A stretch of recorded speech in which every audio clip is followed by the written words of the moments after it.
Let's now go to former Metropolitan Police Detective Peter Bleksley. Peter, good morning to you. And as a detective, you've got a unique perspective on all of this. There will be an argument, though, from a lot of people who are saying, far from telling us to keep our nose out of things, we have helped the police. And you could say, you know, it was an amateur. I don't know how you would describe this guy. He says he's a psychic, and he said his special gift helped him find Nicola's body as well. There obviously is a very thin divide line, Peter, between receiving help from the public and receiving interference. Yes, indeed. And I've been a stern critic for the last 2 or 3 weeks of much of Lancashire Police's messaging, because I think their press conferences have fallen well short of what they should have been, and how they've got the information out, what they've put out there has been very clumsy, really, really poor. However, they had their working hypothesis that Nicola went into the river. That has proven to be correct, albeit, of course, it wasn't the police that found Nicola. It was these members of the public.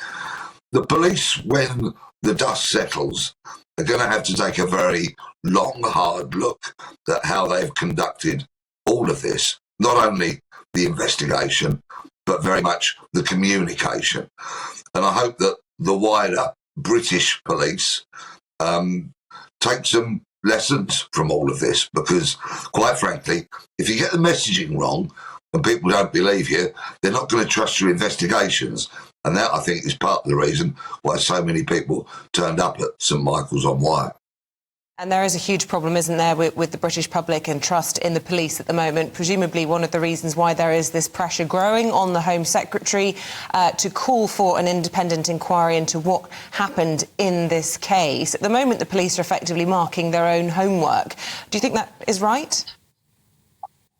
Trust in the police is at catastrophically low levels, and there's many reasons for that.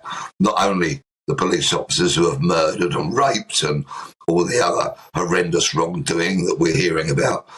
But if you take yesterday, for example, and the Jake Davidson murderous man that he was, who went on that spree with his firearm down in Plymouth in 2021, and the statement that was released by the families of the victims yesterday was absolutely excoriating in its criticism of the lamentable Devon and Cornwall police, who gave a firearm back to a known man of violence, absolutely beyond the comprehension of any right-thinking person.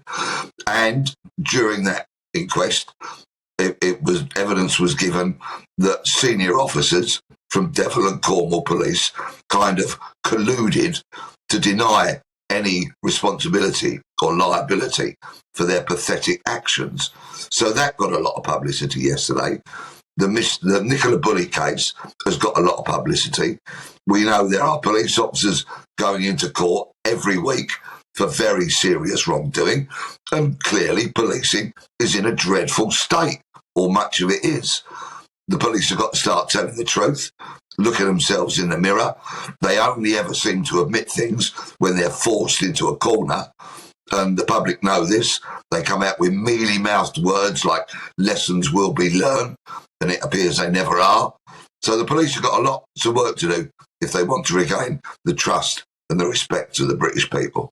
Yeah, I think a lot of people will agree with what you had to say this morning, Peter Bleksley. Always a pleasure to get your thoughts. Thank you very much indeed for joining us.